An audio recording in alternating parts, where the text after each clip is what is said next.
ابراہیم بھی نبی ہیں، جناب نوح بھی نبی ہیں، اور آخری نبی بھی نبی ہے۔ تو کیا ہر نبی برابر؟ نہیں، ہر نبی برابر نہیں ہو سکتا۔ تلک الرسل فضلنا بعضهم علی بعض، بعض رسولوں کو ہم نے بعض پر فضیلت دی ہے، ہر رسول برابر بھی نہیں۔ ہم دیگر انبیاء اور دیگر مرسلین کی گفتگو نہ کر کے سردار انبیاء کی حیات طیبہ کو دیکھیں، اس لیے کہ ہم تو دعوے دار ہیں، ہم ان کے امتی ہیں، ہم ان کے ماننے والے ہیں۔ ہم سردار انبیاء کی حیات کو دیکھیں، ان کی سیرت کو مد نظر رکھیں اور اپنی زندگی کو اسی سیرت کے اور اسی روش کے اعتبار سے ڈھالیں، تو ہماری زندگی دنیا میں بھی کامیاب ہو جائے گی، آخرت میں بھی کامیاب ہو جائے گی۔ اسی جگہ ہمارے مذہب کا بھی پتہ چل جائے گا، اسی جگہ ہمارے دین کا بھی جائزہ ہو جائے گا، اسی جگہ محبت اور مودت کا بھی جائزہ مل جائے گا کہ ہم کتنا نبی کو ماننے والے ہیں، کتنا چاہنے والے ہیں۔ اب نبی کریم نے جب شریعت محمدی نافذ ہو گئی، شریعت اسلامیہ نافذ ہو گئی، آخری نبی سے پہلے اور شریعتیں تھیں سب ختم ہو گئی، تورات، زبور، انجیل ایک کے بعد ایک کے احکام آتے رہے، ختم ہو گئے۔ آخر میں جناب عیسیٰ کا دور آیا۔ جناب عیسیٰ کے دور میں انجیل جناب عیسیٰ کے پاس تھی اور اسی کے تحت اس زمانے کے جو حضرت عیسیٰ کے امتی تھے وہ زندگی گزار رہے تھے۔ جناب عیسیٰ کے بعد تقریباً 500 سال کا فاصلہ ہوتا ہے آخری نبی اور جناب عیسیٰ کے ماں میں۔ اس 500 سال میں انجیل کے ماننے والوں نے اتنی خرابی پیدا کر دی کہ انجیل کو تحریف کرنا شروع کر دیا۔ جس طرح سے قدرت کی طرف سے نازل کی گئی تھی اس میں کم زیادہ من مطابق اپنا کرنے لگے، یہاں تک کہ وہ احکام ختم ہو گئے۔ آخری نبی کا جب دور آیا تو آخری نبی کے دور کے بعد جو ان کے پاس کتاب آئی ہے، نبی سے پہلے کا دور اور نبی کے بعد کا دور اور دونوں میں بہت فرق ہے۔ بہت فرق یہ ہے کہ اب تک قانون یہ تھا کہ ایک شریعت آتی تھی، اس سے پہلے والی شریعت کا حکم ختم ہو جاتا تھا۔ آخر میں انجیل آئی، انجیل جو قانون پیش کر رہی تھی اس کا قانون چلا جب تک جناب عیسیٰ رہے، اور جناب عیسیٰ جب چرخے چہاروں پر چلے گئے اور آہستہ آہستہ ان کے ماننے والوں نے اسے تحریف کر ڈالا۔ تو قانون کیا تھا کہ تورات پہلے یا صحیفے جو آئے، جب تک وہ نبی موجود رہا دنیا میں اس کے قانون چلتے رہے، حفاظت ہوتی گئی، اور جیسے ہی وہ نبی دنیا سے رخصت ہوا ماننے والوں نے تحریف شروع کر دیا، یہاں تک کہ دوسری شریعت اور دوسری کتاب ہے۔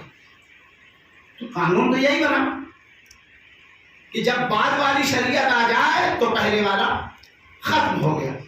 یہ دستور کہاں تک آیا؟ آخری نبی تک آیا، اور آخری نبی جو آخری شریعت ہے، جو کتاب آئی آخری کتاب ہے۔ اب نبی کے بعد نہ کوئی نبی آنے والا ہے، اس لیے یہ سردار انبیاء ہے، نہ سردار انبیاء کے بعد کوئی نبی آنے والا ہے، اور نہ تو سردار انبیاء کے اوپر قلب مبارک پر جو کتاب نازل ہوئی ہے، نہ اس کے بعد کوئی اب کتاب آنے والی ہے، اور دنیا ختم بھی نہیں ہونے والی ہے۔ قیامت جب آئے گی تب، یہ تو ہزاروں سال کا معاملہ ہے۔ اب تک کے جو حالات تھے وہ دوسرے تھے کہ شریعت آتی تھی، دوسری شریعت آئی تو پہلے کا دور ختم۔ آخری نبی اور آخری نبی کے بعد اب قیامت تک کے جو حالات ہیں وہ ایک طرف کہ اب جو شریعت آئی ہے اس کے بعد کوئی دوسری شریعت نہیں آنے والی ہے، اور نہ ان کے بعد کوئی نبی آنے والا ہے۔ اب نبی کے اوپر ذمہ داری یہ ہے کہ اس کتاب کے بعد کسی کتاب کا نہیں اعلان ہونا ہے، بلکہ اسی کتاب کے محافظین کا تعارف کرانا ہے۔ کوئی دوسری شریعت نہیں آئے گی، اسی شریعت کے محافظین کا تعارف کرانا۔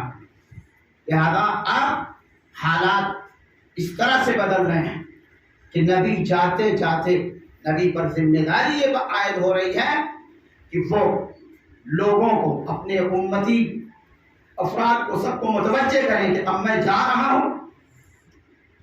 اب یہ قرآن ہے، قرآن مٹنے والا نہیں ہے، اور جب قرآن مٹنے والا نہیں ہے تو کوئی نہ کوئی محافظ قرآن ہوگا، اس لیے کہ اگر محافظ نہیں ہے تو پھر قرآن بچ نہیں سکتا، کتاب الہی بچ نہیں سکتی، تحریف کر دیں گے، مفسر چاہیے اس کے لیے۔ تو تاریخ نے لکھا کہ جب نبی کریم نے حج کیا، حجۃ الوداع جس کو کہا جاتا ہے، اور وہی پہلا و آخری، اس لیے کہ نبی نے اپنی حیات طیبہ میں صرف ایک ہی حج کیا ہے، کیونکہ فتح مکہ کے بعد پھر 10 ہجری میں وہی حج ہوا ہے، اور وہی آخری حج بھی ہے۔ نبی کریم نے پہلا اور آخری وہی حج کیا جس کو حجۃ الوداع کہا جاتا ہے۔ نبی جب حج سے فارغ ہو گئے اور جوفہ میں یعنی غدیر کے میدان میں جو لوگوں کو اکٹھا کیا اور اصحاب کو متوجہ کیا کہ دیکھو اب میں عنقریب تمہارے درمیان سے رخصت ہونے والا ہوں، جب میں اس دنیا سے رخصت ہونے والا ہوں تو میری ذمہ داری یہ ہے کہ میں تمہیں یہ بتا دوں کہ میرے بعد کتاب پروردگار اور کتاب کے محافظین کون ہیں۔ تاریخ نے لکھا کہ سب سے پہلے نبی نے سب سے اقرار لیا، اور جب اقرار لے لیا تب کہا کہ میں 2 چیزیں تمہارے درمیان چھوڑ کر جا رہا ہوں، اور یہ حدیث جتنے بھی مکاتب فکر ہیں ان کے درمیان موجود، اسلام میں جتنے بھی مسلک ہیں سب مسلک میں یہ حدیث موجود ہے۔ انی تارکم فیکم الثقلین کتاب اللہ و عترتی اہل بیتی، میں تمہارے درمیان 2 چیزیں چھوڑ کر جا رہا ہوں، ایک کتاب خدا ہے، دوسرے میرے اہل بیت۔ ما ان تمسکتم بہما لن تضلوا بعدی، جب تک ان دونوں سے متمسک رہو گے اس وقت تک تم گمراہ نہیں ہو سکتے، لیکن اگر تم نے ان کا دامن چھوڑا تو گمراہی طے ہے۔ اگر تم متمسک رہو گے تو کبھی گمراہ نہیں ہو سکتے۔ یہ نبی کریم نے اپنی امت کے سامنے، اپنے اصحاب کے سامنے قانون پیش کر دیا، اور اس کے بعد پھر ولایت کا اعلان کر دیا، واقعہ غدیر ختم ہوا، اور 2 مہینے کے بعد نبی کریم کا وصال ہو جاتا ہے۔ اب اسی 2 چیزوں کی بدولت اسلام بچے گا، قرآن اور قرآن کے محافظ یعنی قرآن اور اہل بیت اطہار، انہی کی بنیاد پر دین بچنا ہے۔ اسی لیے اگر ہم اسلام سے، شریعت سے اہل بیت اور قرآن کو جدا کر دیتے ہیں تو شریعت کچھ بچتی ہی نہیں، اسلام کچھ بچتا ہی نہیں ہے، کیونکہ شریعت اور اسلام کا دارالمدار اگر ہے تو وہ قرآن پر ہے۔ قرآن قانون بتاتا ہے، اس قانون پر عمل کیسے کیا جائے گا وہ اہل بیت بتاتے ہیں۔ قرآن نے قانون بتایا کہ تمہیں نماز ادا کرنی ہے، نماز کیسے پڑھی جائے گی وہ اہل بیت بتائیں گے۔ قرآن نے روزے کا حکم دیا ہے، روزہ رکھنے کے احکام کیا ہیں وہ اہل بیت بتائیں گے۔ اس لیے کہ یہ وہ طریقہ کار ہے کہ رسول کے راز کو اہل بیت جانتے ہیں، رسول کی باتوں کو اہل بیت جانتے ہیں، اور یہ سلسلہ چلتا رہا۔ اسی لیے یہ سلسلہ چلتے چلتے 11ویں امام تک آیا، قرآن کا قانون بھی چل رہا ہے، محافظین کا بھی سلسلہ چل رہا ہے، اور 11ویں امام کے بعد جب غیبت کا دور آیا تو قدرت نے آخری امام کو غیبت عطا کی، اور آخری امام جن کو امام مہدی کہا جاتا ہے وہ حکم پروردگار سے غیبت میں ہیں، کب تک رہیں گے یہ خدا جانتا ہے، اور اسی بنیاد پر محافظ قرآن کا وجود ہے۔ جب تک قرآن رہے گا کوئی نہ کوئی محافظ قرآن بھی رہے گا۔ آخری امام یعنی حضرت مہدی عجل اللہ تعالیٰ فرجہ الشریف کے بارے میں